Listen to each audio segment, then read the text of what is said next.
Welcome everyone to Autumn Offals, which is our program on identifying and controlling fall invasive plants. This is the fourth installment. We've covered winter, spring, summer, and now we are doing fall invasive plants. So you can see what I'm going to do is now share my screen. There we go. And you can see at the top of the PowerPoint show that we have 5 different invasive plants shown there. And I'm showing them in their fall glory. Calorie Pear, privet, autumn olive, Japanese barberry, and Asian bush honeysuckle. This is a good time of year to control all of these species. So let's get started. And first, let me tell you what MIRIS is, because MIRIS is the group that is hosting this. We are the Monroe County Identify and Reduce Invasive Species group. We're a coalition of Monroe County citizens aimed at reducing the environmental and economic impact of invasive species in our county through education and action. And I'm going to be referencing our website over and over because we have a lot of information there that will help fill in any gaps that you see in this presentation. mc-iris.org. We'll also go and actually look at that website at the end of this show. So what do we do? These are some links that have helpful information. We have educational programs and videos on the identification and control of invasive plants on our YouTube channel. This is now, there's a link on our website as well under resources for the YouTube channel, so you don't need this long URL to get there. That's where this show, as well as the other 3 seasonal weed labs, will be put up so that you can go back and look at it again if you like. We provide resources like the calendar of control, which I'm going to take and show to you because it summarizes how to do the chemical control of all of the common invasive plants in the county. We loan toolkits to Monroe County residents. There are 8 of them located all across the county that you can go and borrow for free if you don't have the tools you need. And we give free invasive surveys to residents in Monroe County. We come to your property and point out what's invasive, what's native, and how you should deal with the invasive plants that you have. Okay, here's the list that we are going to cover. Asian bush honeysuckle, autumn olive, bluntleaf privet, Japanese barberry, burning bush, white mulberry, Calorie Pear, sweet autumn clematis, and tree of heaven. Now, in addition to being invasive, these species have a couple of other things in common. First, they're all woody plants. That is, they have leaves that drop off when they go dormant for the winter, but there is a woody stem that stays above ground that is still alive, just dormant. And that helps us come up with ways to kill these plants even in the winter months. Some of these species I've already covered in other of the seasonal weed labs, but because fall and even into winter is such a great time to deal with woody invasive plants, I'm going to be talking about them again here. Another thing that all of these have in common, every single one of them was deliberately introduced for horticulture. And so these are deliberate species that were put into areas to provide landscaping, and then they escaped from those plantings. And now some of them cover many, many, many acres in southern Indiana. So those are the ones we're going to talk about. Let me get this so I can see all of you. Good. All right. And we're going to start with Asian bush honeysuckles, which is the invasive species that covers more ground than any other, probably in Monroe County.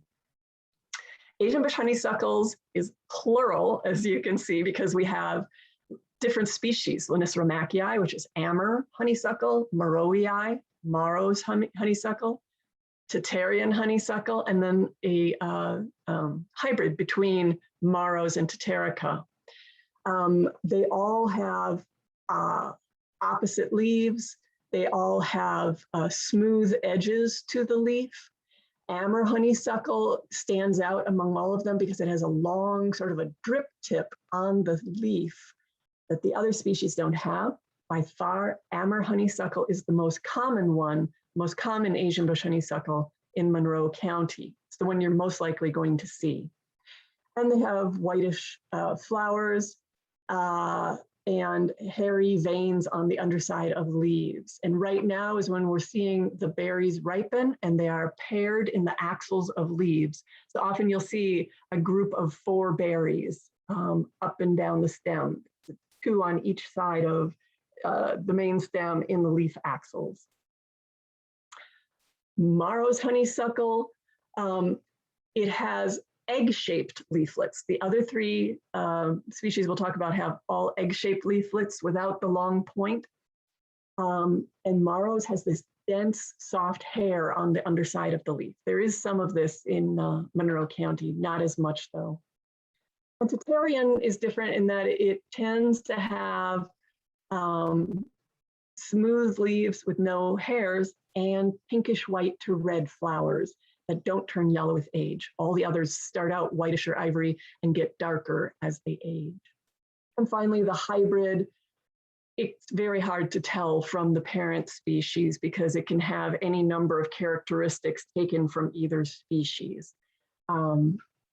There's a similar species that's very common in central and southern Indiana called coralberry.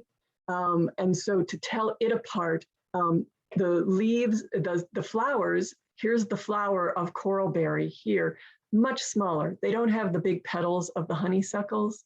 The berries that are produced are grouped in the axils, but they're kind of a coral color. They're not orange, they're not red, they're not yellow, they're pinkish coral color. Indeed, they have a solid stem versus Asian bush honeysuckle. When you cut through a big stem, it's hollow. So those are ways to tell the native from the Asian bush honeysuckles.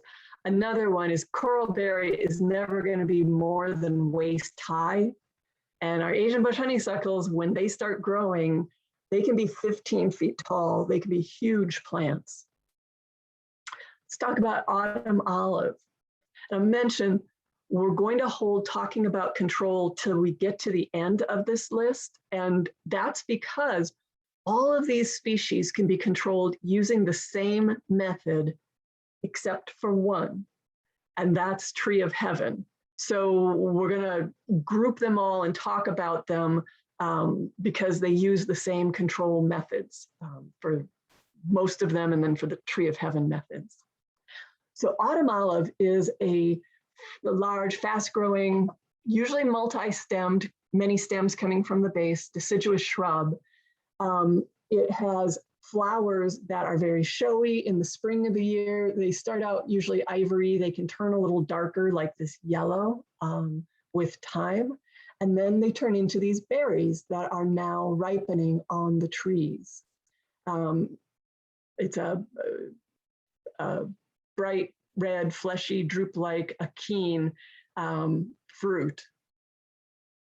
Now, the way that most people tell autumn olive, if you don't have flowers or fruits to look at, is the bottom of the leaf is silver, a very shiny, silvery color, whereas the top of the leaf is a bright green. So there's a contrast if you flip the leaf, silver to bright green. The leaf edge is entire with no teeth. And the leaf edge is also kind of wavy, doesn't lay flat. The bark is ridged, deeply furrowed, and dark gray when the autumn olive tree is large enough. And for this species, we list a similar species called russet buffalo berry, which is actually extinct in Indiana at this point. It's the only other species that has a bottom of the leaf that has this silvery, hairy look.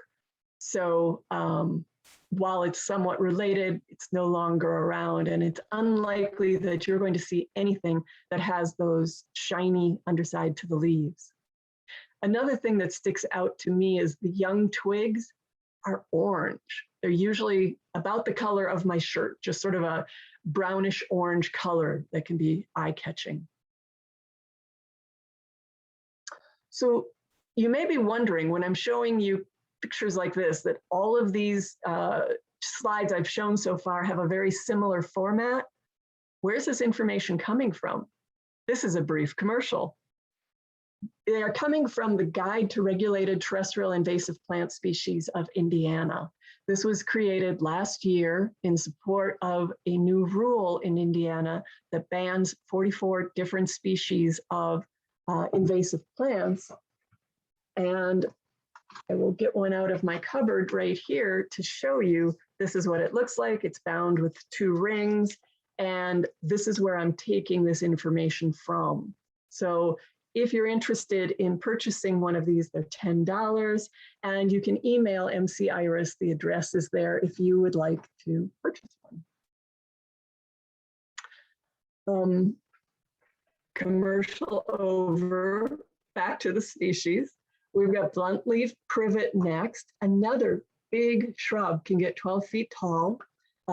It was introduced for as a hedgerow species and still used for that purpose in many places in Monroe County. It grows in lots of disturbed habitats. It particularly likes riparian areas. Cedar Bluffs Nature Preserve, south of town, is on Clear Creek. And all along Clear Creek, there's privet growing up and down along the creek where it's kind of moist and shady. It has in the flower very noticeable, in the spring, very noticeable flowers that are white to cream. They're all at the end of the stem in terminal clusters, like this picture in the right. And those flowers turn to blackberries, which you'll see on privet right now. And they tend to produce a lot of fruits, which is a characteristic of most of our invasive plants, that they produce a lot of fruits that are then spread, and so they're able to get into many areas and start to dominate them.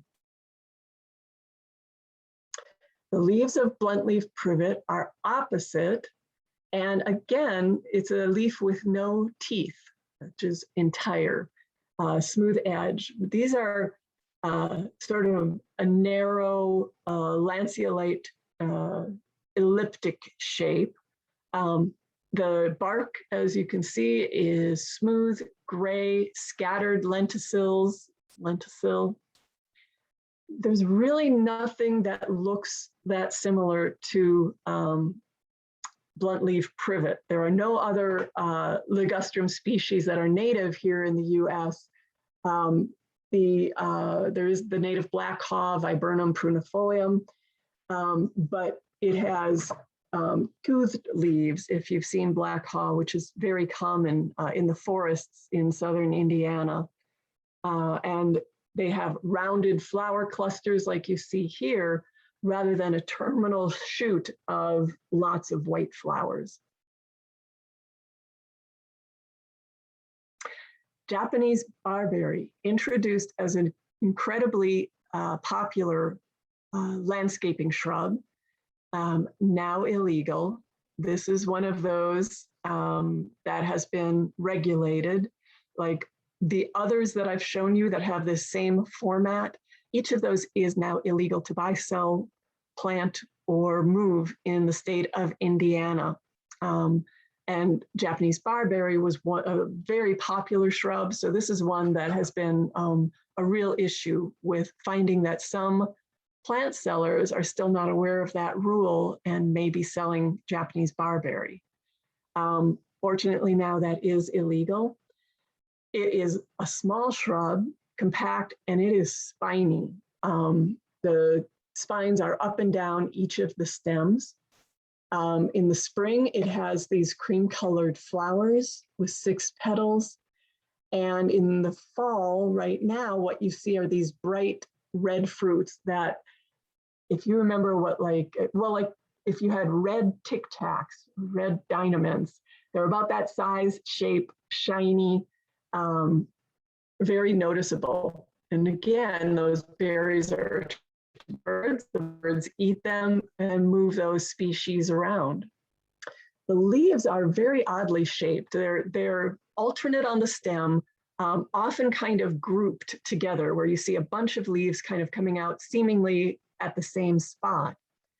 They are narrow at the base and wide at the end, kind of spatulate. The leaves are relatively small. This is because of the cultivars that have been developed of Japanese barberry. We have things, one is called Crimson Pygmy, super popular, and it has burgundy leaves. You can see cultivars like that have escaped out in the wild as well. I remember last summer kayaking on Lake Monroe and looking up and seeing this dark burgundy shrub on the shoreline and thinking, what is that? And I had to paddle close to see what it was. And sure enough, it was a Japanese barberry that had escaped from someone's yard and retained that crimson burgundy color. But they can also lose that color if they're growing in the shade and just have green leaves instead. There's really nothing native that looks like this. There is a native Canada barberry, but it is so rare in the state now that it is very unlikely that you're ever going to see it here, and certainly not in Monroe County. Another brief commercial. I mentioned earlier, we do have toolkits for loan, and I want to make sure you're aware of that. If you go to mc-iris.org, there's a link for toolkits. There are 8 of them around the county, and what you get with that is a loppers, a folding saw, soil knife, pruners, and you get a weed wrench, which is a piece of equipment that allows you to clamp onto the base of an invasive shrub and rip it out of the ground. We'll look at it a little more closely later, but these are available if you're interested. We are trying to give you not only the information you need, but also if you're lacking the tools, we can get those for you so that you can take on invasives on your land. Okay, burning bush is the next species. Now this one has a different format, you'll notice. That's a signal that the burning bush was not on the list of banned species. Burning bush is still legal in Indiana, so it's not in that regulated guide. This is a deciduous shrub up to 15 feet tall. And if you live in Bloomington, you may have seen some that tall. This was perhaps the most popularly planted shrub in landscaping in Bloomington in the 1950s, 60s, 70s, 80s. And they get huge. This picture on the left is a good shot of what it looks like. It tends to have a very narrow base and then flares out and makes this big ball of green above ground. It's popular because it burns red in the fall. So you're starting to see burning bush turning red in landscaping. The leaves here are opposite. They are oval to obovate, meaning that they are wider on the further back half of the leaf rather than wider at the base. Importantly, they don't have stalks connecting the leaf to the stem. Most leaves that you look at will have the leaf blade and then a little stalk called the petiole that connects it to the main stem. With burning bush, it looks like the leaf has just gotten stuck onto the actual plant stem. That distinguishes it from many other euonymus species like the spindle trees, which all have very noticeable petioles. So that's the one that it may be euonymus alatus, opposite leaves. The stem itself is green colored and may have corky wings on it. That plus the fact that it has no stalk on the leaf really leads you to identify it as burning bush. The flowers are shown here. These may be flowers that have dropped their petals and are turning into fruits at this point. They have 4 petals, they're green, and then once the petals drop and the fruits develop, it turns into small red shiny berry fruits. The problem with burning bush is that it invades forests, like you see in the picture here to the right, and the one up here in the upper right corner. I think this was at Indiana Dunes. I saw so much burning bush, and it was staying green, but ultimately it tends to turn to a pinkish if it's in shade, or bright red if it's getting more sunshine. So an invasive shrub that we're really watching move into a lot of forests, and this is the time to look for it on your land. This time of year, all of the natives are dropping their leaves and the burning bush is starting to turn red. And it's getting kind of scary out there in terms of how much red you can see in the understory of Monroe County forests this time of year from all of the burning bush moving out of landscaping. Okay, white mulberry. This now, so far we've been talking shrubs. This is a tree. White mulberry is Morus alba. It was brought into North America to feed silkworms, mulberry silkworms. And it has taken off from cultivation. It is found in all sorts of disturbed areas, and particularly in urban areas. Bloomington is rife with white mulberry. The bottom right shows you the flowers. This is male flowers, this is female flowers. And then these are the berries that are produced. Importantly, white in the name white mulberry does not mean that the fruits are always white. The fruits can be kind of a pale color, but you can also have white mulberries that have relatively dark fruits like this one in the picture. So don't look at fruit color when you're trying to distinguish white mulberry from the look-alike native red mulberry. To do that, well, let me show you leaves first. Here's a white mulberry leaf. It has a shiny top. White mulberry generally is very glossy on the top part of the leaf. The dull lower surface sometimes has some hairs. And these leaves only get about this big, 4 inches long. So small leaves, shiny on top. The similar species red mulberry, our native, is a relatively uncommon species. You don't generally see it growing in urban areas because it really hasn't been available for sale that people could put it in their landscaping. I have found a few in Bloomington, but the remnants of the forest that used to be there that was cleared in order to put the house in.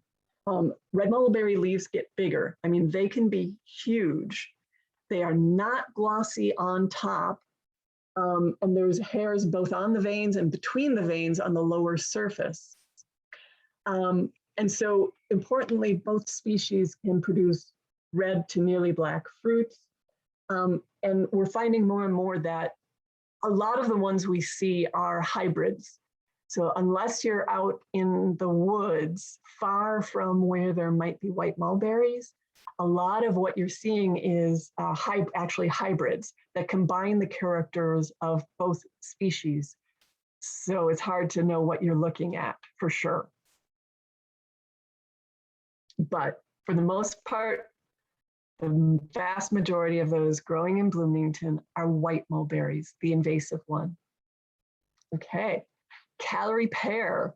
You'll note the format on this slide. This one is not from the regulated guide either, because it did not get on the list of regulated plants, unfortunately, even though it is known to be highly invasive. Unfortunately, it was determined that the financial impact to people who grow and sell this species would not allow for the plant to be banned when we went through the rulemaking process the last time. We are continuing to push this with the state, and we are hoping that we can make Calorie Pear illegal in the near future. So Time will tell. Now, Calorie Pear is the parent species of the ornamental pears that are widely planted all over the eastern US. It says AKA Bradford pear because the most popular and the first cultivar of Calorie Pear was called Bradford pear. And there are many other cultivars at this point. What they look like is this little, some people call them lollipop trees because it just looks like a little lollipop with white flowers in mid-April that smell really bad. Those flowers turn into these fruits. This is what you're seeing out there right now on Calorie pears. Their leaves are starting to change from green. Many of them turn this burgundy color in the fall, but these are the small, less than 1 inch diameter brown fruits. The leaves of Calorie pear, the leaf margin is wavy. It is finely toothed. If you look closely, you see teeth up and down all around that margin. And the leaves are alternate, and they are generally shiny on top, glossy. And many do exhibit this red fall color. So what happens with them, when it used to be just Bradford pear, a simpler time, Bradford pear was one genetic individual that they cloned. They made millions of them, all exactly the same genetic individual.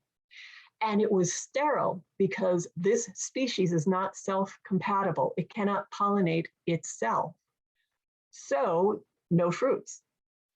But unfortunately, they found that Bradford pear had a really big inherent weakness, and that was bad branch architecture. The angle of the branches made it really susceptible to flop. So by the age of 15 to 20 years, most Bradford pears break. The branches break apart and the tree ends up having to be replaced. Because of that flaw, intrepid horticulturists developed many other different cultivars that were different genetic individuals that wouldn't have that branch architecture problem. And they made different cultivars that had round shapes on top, pyramid shapes on top, some that had the best fall color. And every one of those cultivars started to be sold. That's Aristocrat and Cleveland Select and Chanticleer and Autumn Blaze for the one that has the really good fall color. And then people started planting these new cultivars next to their neighbor who still had a Bradford pear. Now they had two different genetic individuals growing next to each other. And they were able to pollinate each other. And that's when they started hanging with all of these fruits. And we started to have mass reproduction. And what that developed is this picture right here with a sad forester standing in front of the forest that he manages. And every bit of the green that you're seeing is Calorie Pear in mid-April. It dominates the understory of thousands of acres of forest in southern Indiana at this point, because birds, particularly starlings, are eating the fruits of Calorie Pear, going into the woods, excreting the seeds, and starting this mess. So Calorie Pear, invasive tree. A brief commercial that relates to this. I don't know if you knew it or not, but MC Iris, each year now, this will be our 3rd year, we have something called the Reduce One Invasive Species Challenge, where rather than trying to overwhelm people with dozens of different invasives to worry about, we try to focus our education and control efforts on one species. In 2020, we chose Asian bush honeysuckle. In 2021, we chose purple winter creeper. And we have chosen the species for 2022. That's right, it's going to be Calorie Pear. And we're pretty excited about that. Stay tuned. We're developing a number of partnerships right now with other organizations to see what we can do to encourage people to remove Calorie Pear from their land, encourage partner organizations to remove Calorie Pear from their land, and what sort of incentives we might be able to provide. Let me pause to look at the chat box and see if there are unanswered questions. Let's see. Yes, question about, is Japanese barberry allelopathic, that is able to suppress other species with chemicals that they exude? And the answer is yes. And Buffy Dunham, thank you so much for providing that link in the chat box. And then Buffy asked, do we have paper mulberry in area? I know it's in the state, Buffy, good question. It's a different species. I've never seen it in our area. It has, as the name implies, a very papery bark. So the bark stands out as very different from both the white and the red mulberry. So I don't know how close the nearest trees are. If somebody else does know, please put that in the chat box as well. But it's certainly not one that's common in Monroe County. I've never seen it here. Okay. Sweet autumn clematis. This one stands out from all the others I'm showing you because it's not a tree or a shrub. It's a vine. But I'm including it here because sweet autumn clematis is known for producing abundant flowers really late in the year. It's mostly done now, but August, September, you will see these four-petaled white flowers draped over everything where its vines are smothering other vegetation. It's a deciduous climbing perennial vine, and it has a woody stem that is left when the leaves drop off. So this is one that you can also use the methods that I'm going to be talking about in terms of cutting the stems and treating them. The leaves of sweet autumn clematis are opposite and compound with 3 leaflets. See, there's the 3 leaflets, and then opposite this one, there would be another leaf with 3 leaflets. You can tell it from our native Virgin's bower by the leaf margin. Virgin's bower has toothed leaves, big teeth, very evident when you look at it, versus sweet autumn clematis, Clematis terniflora, has a smooth edge to the leaves, like this picture. So that's how you can tell the native from the invasives. And the issue is with that picture in the bottom right corner, it does clamber over other vegetation, particularly in more open areas. It's not super shade tolerant, so it's usually not going to be in the forest understory. At least I haven't seen that happen, but in open fields, brushy areas, it will simply cover everything and turn into white blankets of flowers and smother what is growing below. And the last species, Tree of Heaven. Tree of Heaven is a frighteningly fast growing tree, reaching up to 85 feet tall. And it was brought in for landscaping. It grows fast, right? So that's good for landscaping. They are also allelopathic, like a number of these others, including Japanese barberry, Asian bush honeysuckle, in that they can exude chemicals that suppress the growth of other plants. And it's quite common throughout the state. It's quite common in Monroe County. Not as common perhaps as Asian bush honeysuckle, but still there's a fair amount. These are the flowers on the left, yellowish green. The fruits are on the right. It's a dry winged fruit, like a samara, like what like maple fruits, except the actual fruit is in the middle. This little green thing is the fruit, is in the middle of this dry, papery samara that then does a helicopter down to the ground when it's ripe. Trees produce huge numbers of those seeds, helping it widely establish. How most of us identify Tree of Heaven by the leaves, which are tremendously long. One individual leaf can have 11 to 41 leaflets. That is a big leaf.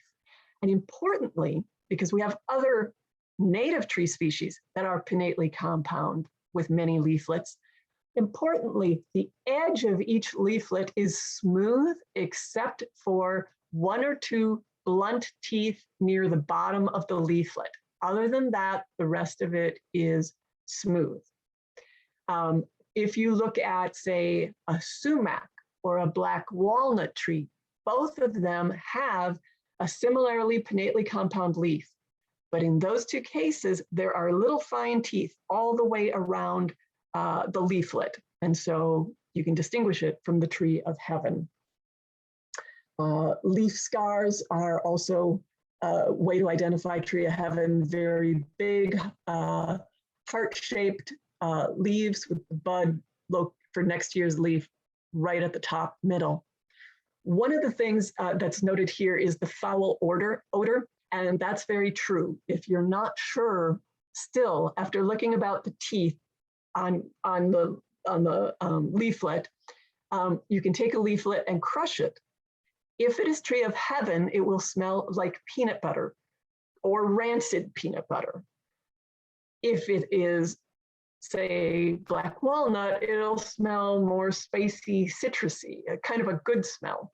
So if you're smelling something like peanut butter, that is tree of heaven. Now, I'm going to talk about control now. We've gone through the list of species, and I'm going to start with tree of heaven because, as I mentioned before, control methods for it are a little bit different, and I want to go through that before we talk about the others. So here we go. Control options for tree of heaven. Number one thing to know, do not cut down stems unless the tree is completely dead. Tree of heaven has a very, very strong sprout response. And if it is cut off, even if you treat the stump fairly quickly with a good herbicide, you can still trigger a resprout response. So instead, what we do is we kill them standing, let them die, and then you can take the tree down. Which method you use depends on the size of the tree. For the smaller stems, and that's about 6 inches, smaller than 6 inches, the best method to use is what's called a basal bark application. And you can use Pathfinder 2, which is a ready-to-use chemical, or you can make your own by mixing 20% of a tricloper ester, that's sold as Garlon 4, with basil oil. And that means that this is indeed an oil herbicide. That has a lot of implications if you're using a spray bottle like this man is here. He's using this spray bottle to put this oil mixture on the bottom 12 to 18 inches of the stem. If it's a smaller diameter, you can go shorter. If it's a bigger diameter, you want to go the full 18 inches. Because it's an oil mixture, it can break down the seals, the rubber seals that are in spray bottles. So it tends to be kind of a hassle to use and messy. So while it's a great method, and it's the best method by far for small tree of heavens, it's not a method that I know I widely use elsewhere because it's more difficult to deal with the oil and clean the oil out of sprayers and so on. But for a small one, using this oil-based herbicide and simply wetting it and allowing that oil to penetrate the thin bark, get in and kill the tree is the best way to go. When the tree is dead, then you can cut it down if you wish. But when a tree of heaven gets big enough, say 6 inches or more, it starts to develop a corky bark, and it makes it harder for that oil to penetrate through the bark and kill it. So what is suggested then is to use the hack and squirt method with a 50% glyphosate mix. So hacking, what that means is you take an axe and you hack in, pointing downward, leaving a gap in between the cuts. And you're doing 1 cut per inch of diameter. So a 6-inch diameter tree would get 6 cuts, making sure again to leave this gap where it's not cut. If you cut too much, it's called frilling. When you cut all of it, you can trigger that sprouting response. So leave the gap intact.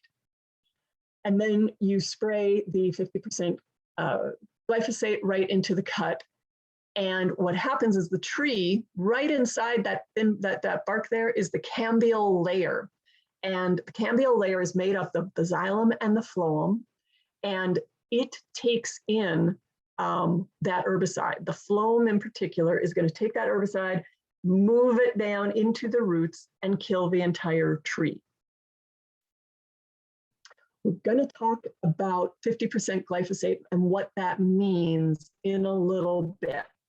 But basically, you're using a full-strength glyphosate product, diluting it by half with water, 50% water, 50% glyphosate, and spraying it into the hacks. So that's tree of heaven. Now we're ready to talk about all of the other species. Other than tree of heaven, we're going to do the same. If it's a small plant, there's this method, and if it's a big plant, there's this method. The size really does matter here. For small plants, which I define as less than 5 feet tall and less than 2-inch diameter at base, you can first pull or dig out the plants, and some are easier than others. You can do that with a shovel. You can do that with a weed wrench. Here's the weed wrench that I mentioned that we loan out. It has a clamp at the bottom. There's about a 3-inch gap. So anything bigger than that, you're not going to be able to get the clamp around. Once the clamp is in place, you pull back on this lever and it pops the tree out of the ground, or the shrub. This works really well with Asian bush honeysuckle. I think that's the best species I've seen for using this technique. For many other species, they may have roots that are well established enough that it is too hard to get them out using this. I know that if you look at Asian bush honeysuckle, I can walk up to a 3-foot Asian bush honeysuckle in the woods, and with one hand, I don't want to brag, but with one hand, I can pull that out of the ground because of its shallow roots. But if you have a Calorie Pear and it's 1 foot tall, I know no matter how hard I'm going to pull, it is not coming out of the ground because it puts down a taproot immediately that gets really deep. So you can try pulling and digging on the species that you're addressing and see how easy that is for you to do. It's always easier after a rain when the soil is soft.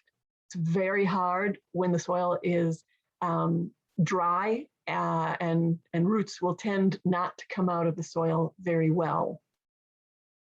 But pulling or digging for small ones is very possible, and it's worth a try. The other thing you can do with smaller plants of trees and shrubs is use a 3% glyphosate, a more dilute solution than we were talking about before, with 0.5% surfactant. Now, surfactant is a soap-like solution, and anytime you spray an herbicide on leaves, that's called foliar application or foliar spray, you have to add surfactant. You check the label on the herbicide you're using. Sometimes they already have included a surfactant, and they'll tell you if they have. But if they haven't, you have to add it so that that spray actually stays on the leaf.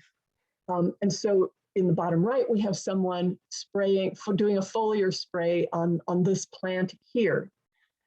You have to get the foliar spray over 100% of the leaves of the plant in order for it to be effective. You can't just spray half of it and hope that's going to kill the whole thing, because it won't.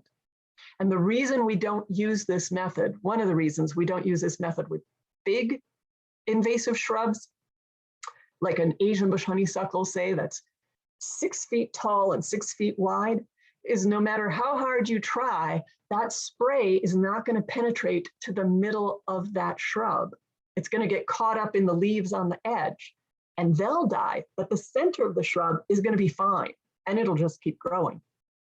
So this does not work with large shrubs.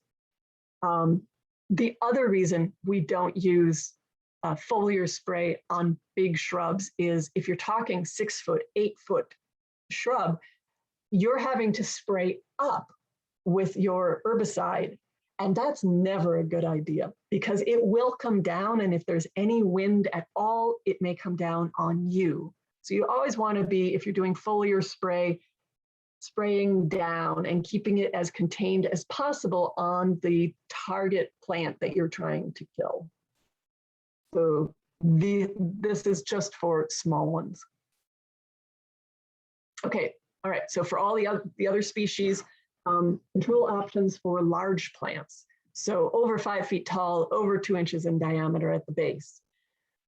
The main method we use, the go-to method is cut and paint. This is cut the whole thing down, leave a stump. Leave that stump 2 inches tall, up to 6 inches tall, and then paint that stump with the herbicide. And that is a 50% glyphosate herbicide, the same strength that was used in the hack and squirt on the tree of heaven. It's the same that's used in cut and paint. You can apply it with a sprayer, like in this picture, and note what a neat job this applicator has done, that it's just this blue ring. And you know why that is? Because the cambial layer is right here. And that transport tissue is going to take that herbicide down to the roots and kill the plant. This stuff here in the middle, that's wood, that's dead. That doesn't do anything but hold the tree up. It cannot transport anything. So herbicide just gets applied in a ring around the edge. You could also use what's called a dabber. And this is a 2-ounce dabber with a sponge top. And this is a much sloppier job, but they basically put that all around the edge. In each case, dye was used to the herbicide so that it was clear. You could see clearly where the herbicide was applied, and you can see easily if you've missed a stump in your treatment. So that's cut and paint. And that's the main way we deal with anything that has a woody stem that we are trying to kill.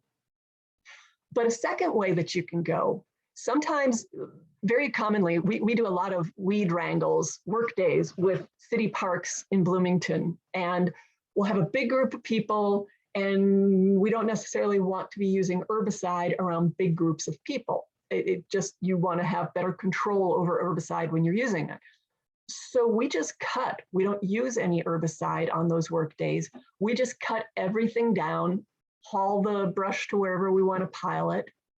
And then when the resprouts come up, and they always do, the city workers will come back when those resprouts are 1 foot tall or 2 feet tall, and they will use 3% glyphosate and 0.5% surfactant in a foliar spray and kill the little resprouts that come up. So that's a way of splitting it into 2 work sessions. One you just cut, one you just spray the resprouts. In point of fact, most of us use a combination because you're never 100% successful, right? You go out and you cut 100 stems, and 90 of them are completely dead after you've painted, and they never send up a sprout. But 10 of them, actually, you go out a few months later and there's 10 of them that resprouted. Well, you go out there with the 3% glyphosate in a spray bottle and you hit any that did resprout. So it's kind of your cleanup after the cut and paint is to get any resprouts that do come back with a 3% glyphosate, 0.5% surfactant. So that's the method that's used regardless of the species that you're talking about. Japanese barberry, burning bush, Asian bush, honeysuckle, autumn olive, you name it, this works. Now, I think my last commercial, if you're saying, okay, I hear what you're saying, I see the pictures, but I'd really like to stand next to somebody who's doing this so that I can get that experience, join us on our work days, because we do weed wrangles first Saturday of each month, March to November. Our next one is at Leonard Springs, and you can register for that one. We also do Pate Hollow and Deem Wilderness weed wrangles, which are simply polls. We pull garlic mustard on those trails in the spring and Japanese stilt grass on those trails in the fall. It's been very effective at getting rid of those two species from both of those trails. We're also on Facebook, and we regularly post our opportunities. So if you want to join us on Facebook, MC-IRIS, you'll see these workday opportunities as well. Okay, now let me show you our website so I can show you the calendar of control and the herbicide safety sheet that will give you some more details on chemical control. You should be seeing our website now. This is the MC-IRIS website, and if you come, you'll see the list of invasive plant species is here, and you can pick any one of these in the list and get more information about the plant and its control. You can look at projects. Here's the one on Reduce One Invasive Species Challenge that I talked about earlier. We have mapping invasive plants in Monroe County. We have lots of different projects going on. The resources tab has resources for landowners. That's where we're going to go next. But we also have things like the terrestrial invasive plant guide I mentioned for sale. This is where you can click and get more details on that and the link to email to buy one. This is where you can sign up to get toolkits for loan. This is where you can sign up to get an invasive plant survey of your yard and so on. So lots of information, but let's go to resources for landowners.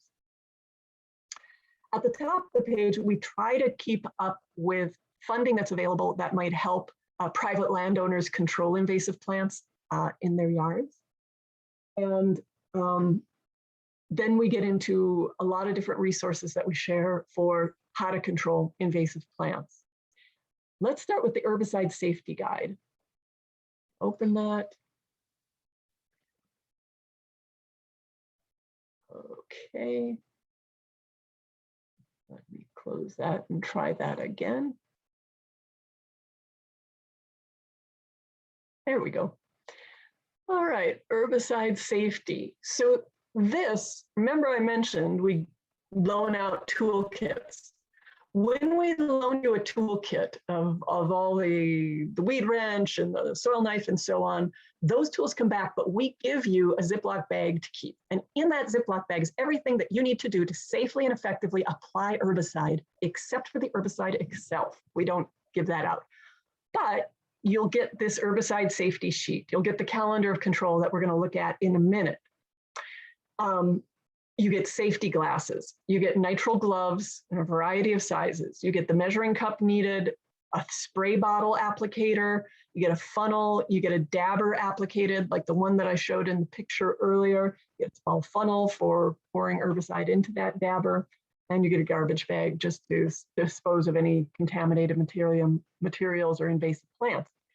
So this sheet is just a two-sided sheet that gives you the basic information on personal protective equipment you should wear, information on mixing herbicides, information on applying herbicide, what weather conditions to look for, cleanup and disposal, what to do in case of emergency or first aid needs. And on the back of it is this super reference guide we took from another weed group in Illinois, River to River, that does all the math for you and tells you how to actually mix an herbicide. So I kept telling you that use 3% herbicide, 3% glyphosate, right? Well, how do you mix 3% glyphosate? First, you start with a full strength glyphosate, which I'll tell you about in a minute. And if you're going to make 1 gallon of 3%, you add 4 ounces of the herbicide. If you're doing 3 gallons of 5%, you add 19 ounces. So the math is here for you, so you know how to dilute a given herbicide. There's a conversion card with all these handy tips, a lot of definitions of commonly used terms with herbicide use. So that is the Herbicide Safety Guide. And this is the calendar of control. So for some reason, it takes twice to make it open up, or 3 times. see if it's here. It is not. Try that once more.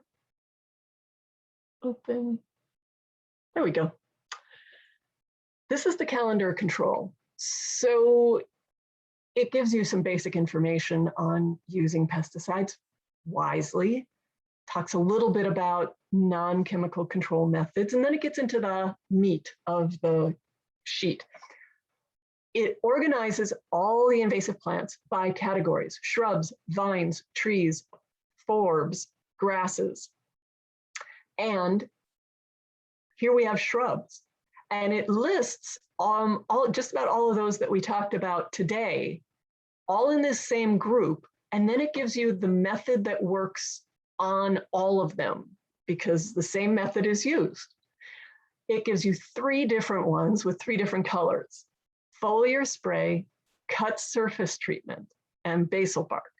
And like I said before, we use the basal bark on Tree of Heaven because it's really the only way to be effective. But because it's kind of messy and more difficult, that's not one that we usually use for these species. So it says foliar spray can be used May to September on these species. But what are the specifics? Well, there's a key down at the bottom of the page. What it means is you're going to use a foliar spray with 3% glyphosate and 0.5% non-ionic surfactant, which is what we've been recommending. Or you could do the cut surface treatment from June to March. And that means you're going to use a 50% glyphosate with 50% water.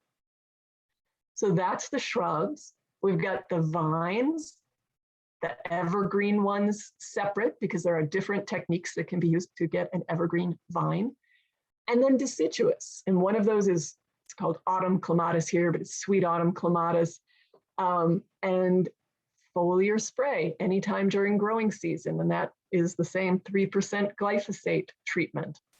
We also talked about using the cut surface treatment for this one, which would work for the larger vines. And then when we go to the back side of this sheet, we have the forbs like Canada thistle and Japanese knotweed.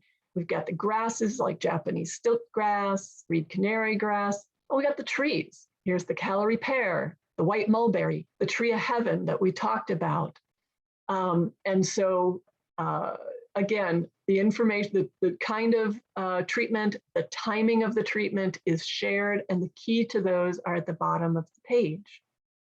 And finally, because we got a lot of questions about, Ellen, you keep saying full strength glyphosate. What is full strength glyphosate?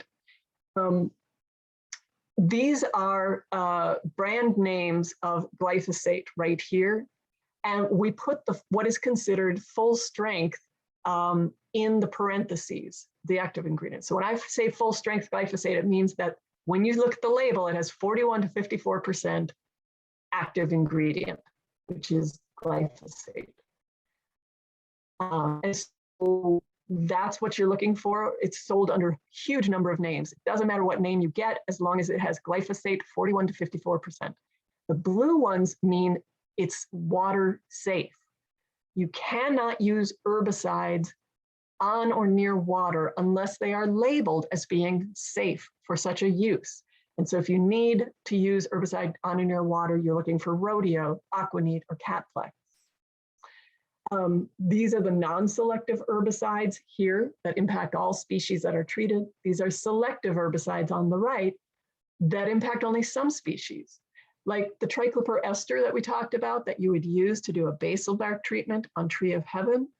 It's broadly specific. This is a chemical that's not going to harm grasses or sedges, and so on.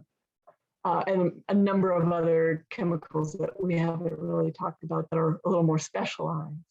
And then at the bottom, if you're wondering about the non-ionic surfactant I keep referring to, the soap-like solution, this is a list of different names that non-ionic surfactants are sold as. And again, if you're on or near water, it needs to be aquatic safe. And here are a couple examples of aquatic safe non-ionic surfactants. And when we talked about basal oil, that we were going to mix the Garlon 4 with a basil oil to do a basil bark treatment of Tree of Heaven. Basil oils are sold as Axit, Drexel, MES 100. It's a methylated seed oil. And when I say you should add a dye to your herbicide so that you can see where you've applied it, here are the names of the herbicides: water-based ones, and then oil-soluble if you're using a basil oil. So these two sheets together give you sort of all of the details that hopefully help you be able to actually do these methods in your yards. And so we will find our PowerPoint presentation. That is all of the information on the invasive species that are very prominent this time of year and easy to control, and the details on the control. And so at this point, I will take questions and answer any that have come up. So I'm going to stop sharing my screen so we can, there we go, see people. Let me look at the chat box and let's see. So Buffy says, I see it often growing in what looks like colonies, maybe larger with small. So Buffy, are you referring to Tree of Heaven in that comment there? Feel free to unmute and just jump in. Yes, I am. So I was asking about if you need to hit every stem in that colony to be effective. That is a super question. I've seen the same thing. It almost looks like, you know, just that same dull gray color, and you've got just, sometimes it's hundreds of stems. And I hate to tell you, but you do have to treat every single one to be effective, because any one that you don't treat will survive and then will continue growing. So okay, so that brings up an interesting issue. When you're doing small stems especially, and you are doing the basal bark application, so you're painting the bottom of each stem and you have to do it all the way around, you end up using a lot of herbicide. And there is a cap on how much herbicide you can put down per acre. That's a legal limit, and it is on the label of the herbicide. If you are doing a basal bark application of Tree of Heaven and you have lots of those stems, you can pretty quickly get up to the maximum amount allowed on an acre. So that is something to really watch and know how much you've applied. And you need to stop when you have reached the cap per acre. And you're just going to have to walk away at that point. You can come back, 6 months later, a year later, and hit what you've missed, but that can be a real limit for the small, if you've got a lot of small stems, because of the amount of herbicide that's used.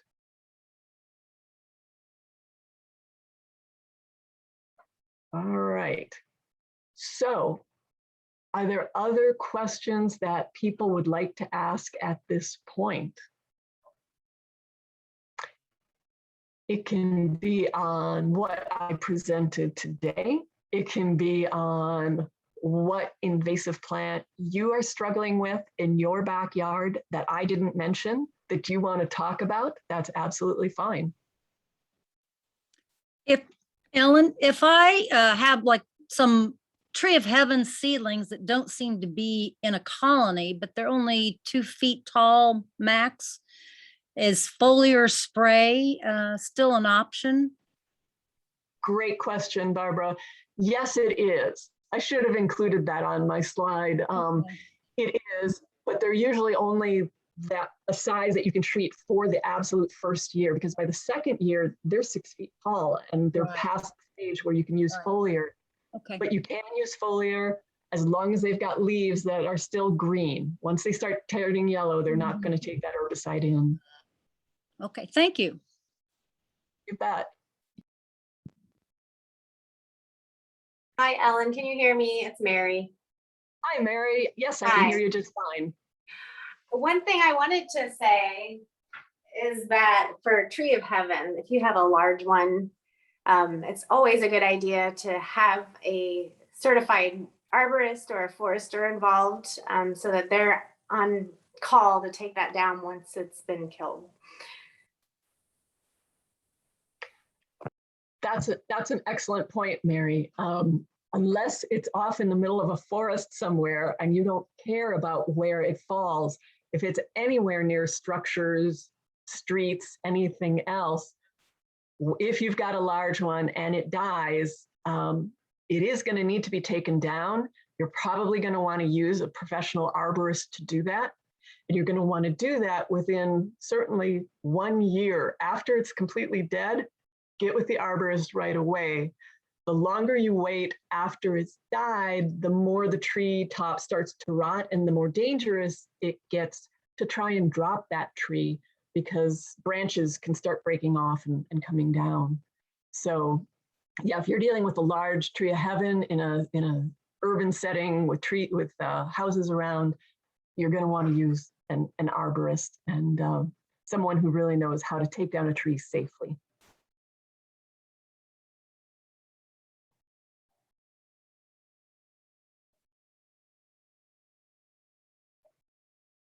All right. Any other questions from people? Hopefully this has given you a start on what you can do really over the next 2, 3, 4 months.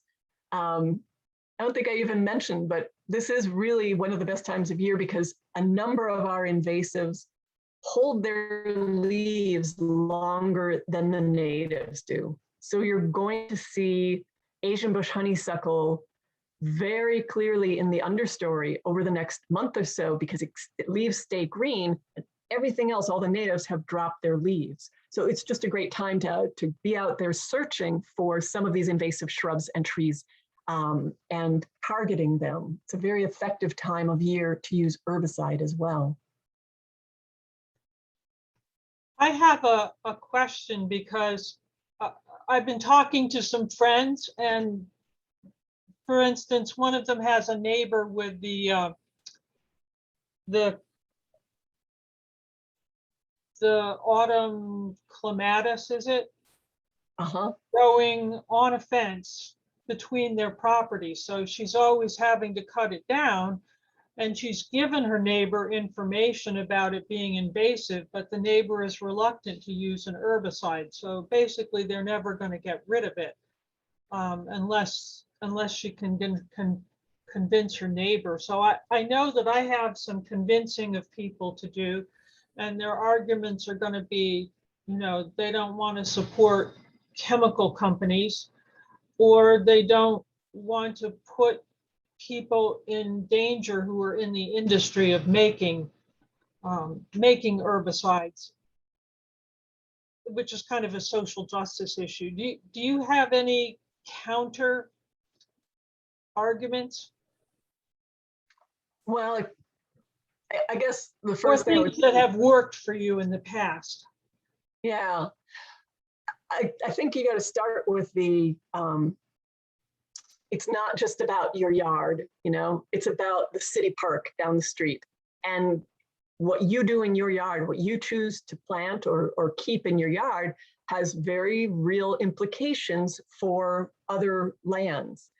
And do you really want to be spreading invasive plants that then we spend a lot of tax dollars on invasive control on public lands, specifically controlling plants that are escaping from people's yards. And so, there's sort of if we're all in this together, we need to plant responsibly and get rid of those species that are damaging the environment and also costing us money to try and control. I'd start with that. I'd note that most people seem to have stronger opinions about foliar application of herbicides versus cut stem treatment. And, justifiably so. It's just harder to control foliar spray. You tend to have more non-target damage. But if those sweet autumn clematis can all be cut off so that you've got just cut stems, and Right. use a little 2-ounce dabber, and you just barely turn those blue.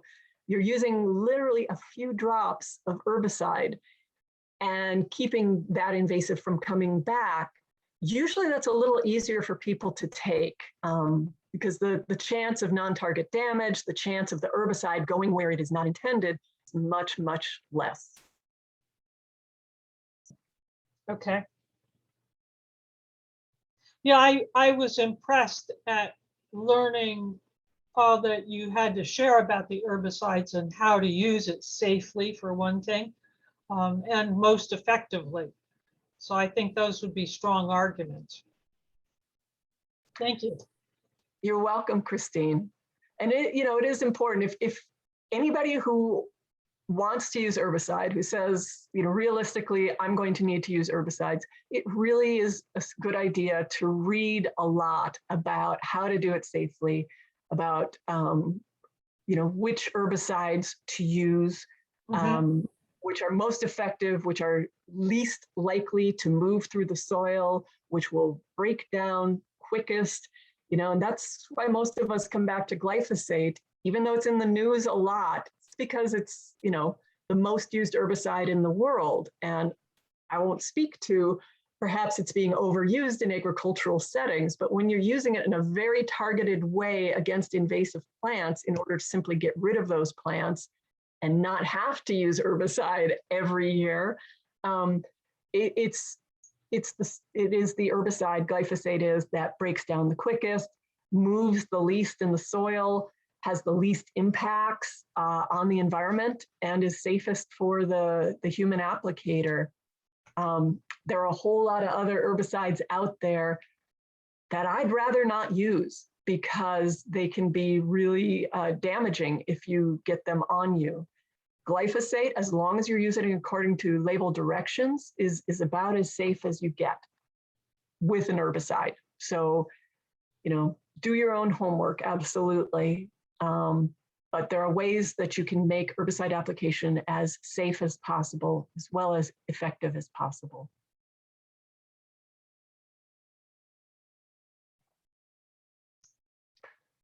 All right. Any other questions out there? Species that you wanted to bring up? Buffy's got a question for basil bark. Do you have suggestion for a small spray bottle, or do you find all work just as well? There's so many different ones out there. It's usually the quart-size spray bottle. We include one in the free Ziploc bag that you can get from MC Iris. They work well, but that said, none of them last forever. It seems like you can usually guarantee they'll last for one season, but especially with the basil bark, using an oil in there, they aren't going to last much more than a season. You can buy much more expensive sprayer outfits that have nitrile seals that are more resistant to the oil, but that's a big investment if you're just doing a few little treatments using the oil herbicide.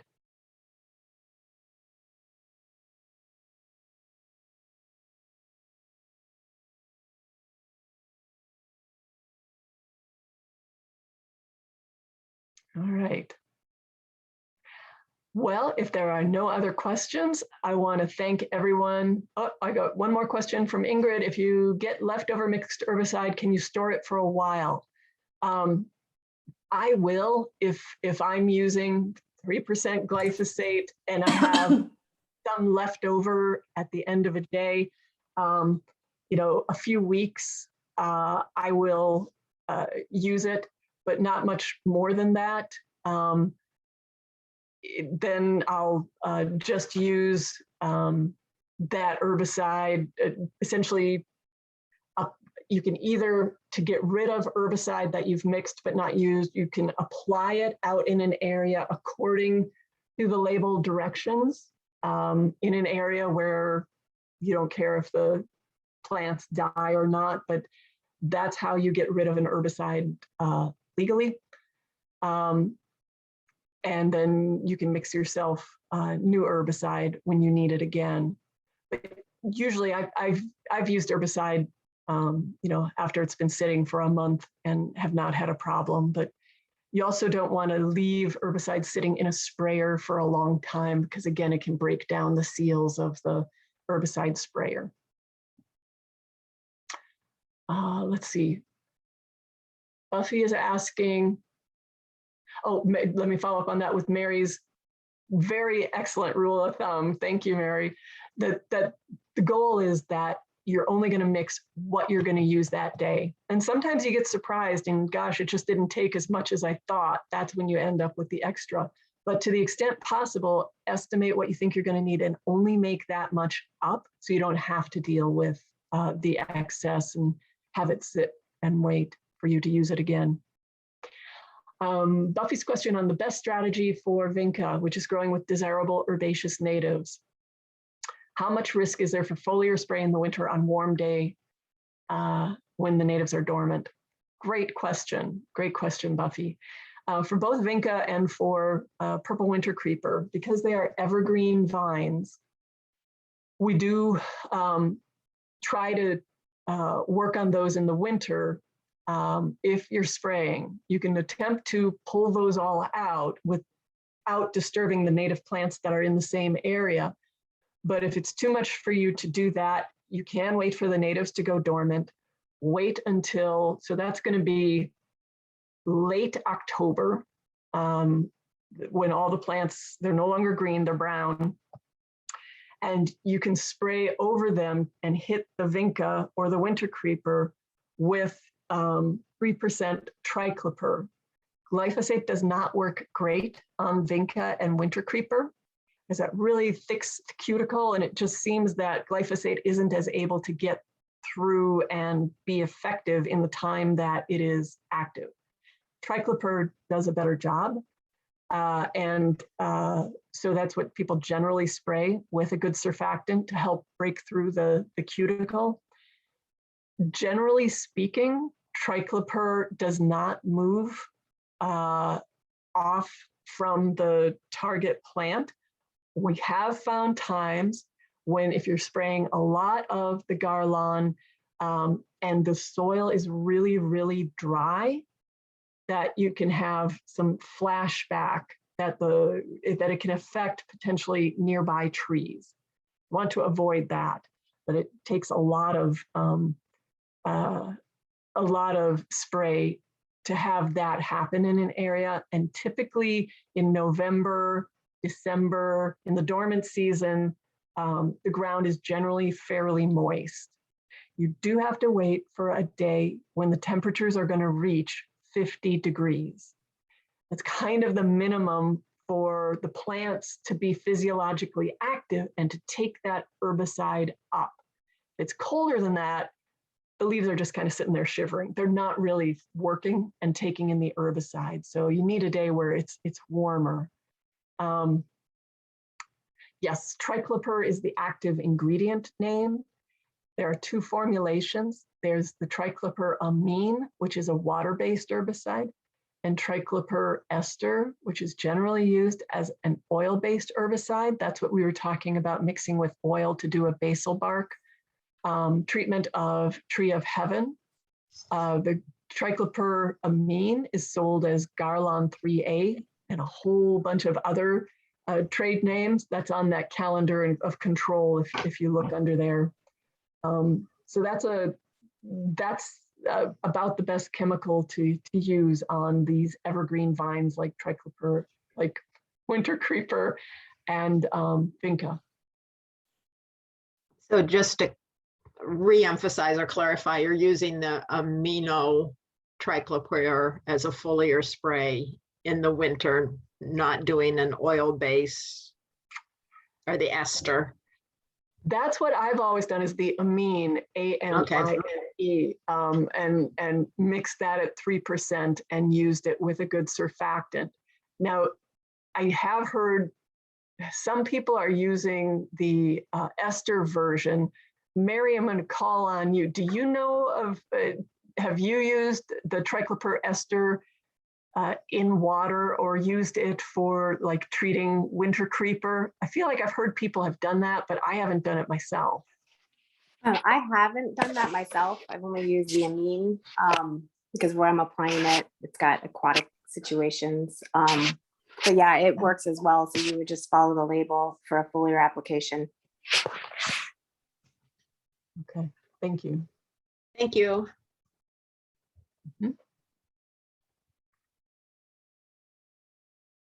All right. Any other questions from the group? And Mary has provided a link on the chat box to the winter creeper detailed control information. And Christina's asked, does your website have information on the legal limits of herbicide application? No, that is on the bottle. That is on the label of the individual herbicide, because every herbicide is different and every formulation of the active ingredient is different. And it'll have on there, you may not apply more than X ounces of this per acre. So that's what you use to calculate how much can we use. So. Great. And also that becomes a bigger issue with basal bark application because you use so much to ring that whole base. With cut stump, you're using teeny tiny amounts of herbicide, generally speaking. So it's unusual to come up against the maximum herbicide per acre limit doing that method. Yeah, we have a lot of invasives, but I don't think we have any tree of heaven. So thank God. I don't think you do, because we included the Quaker Meeting House, what you're talking about, with our deer browse study. MCIRIS collaborated with IU this summer, and we set up a plot at the Quaker Meeting House, and there's now a 2 meter by 8 meter area that we cleared of the invasives, and it was largely privet, autumn olive, Asian bush honeysuckle, a lot of big privet.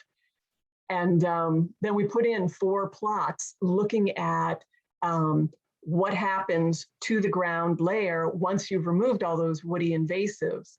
And 2 of the 4 plots got 36 native plants put in the area.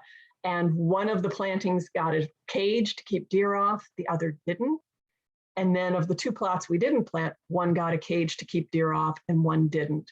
And so we've gone back now and we've looked at the first time, what has deer browse done to these plants that we put in and the native plants that were already there. And as you can imagine, the deer had a lot of impact on those plants.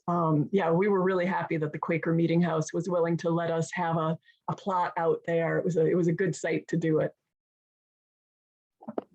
One other thing I'd say for periwinkle or winter creeper is if you apply as soon as it gets cold and everything's dormant, there's a potential that you have a lot of leaves that will be in your way. So you might have to rake, or the other option is wait toward the other end of the winter when those leaves have somewhat blown away or biodegraded. That way you have to do less advanced prep before you're able to spray, because you want to make sure any foliar spray is in contact with the leaves of the actively growing plant. That is a great point, Mary. And that all depends on your site and how the winds blow in terms of, do you have piles of leaves in there, or does the wind scour the leaves out?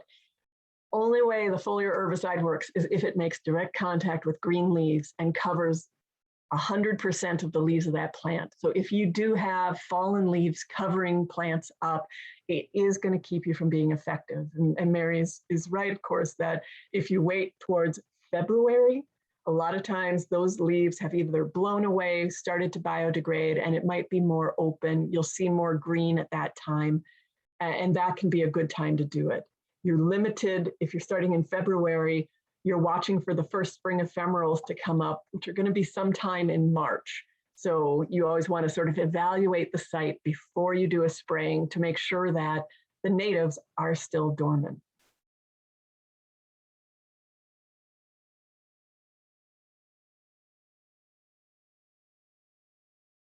All right. Well, great session. Thanks for all of the wonderful questions. I really appreciate people being here. And we will get this video saved and up probably on our YouTube channel so that people can go back to it if they wish in the future. I want to thank you for being here.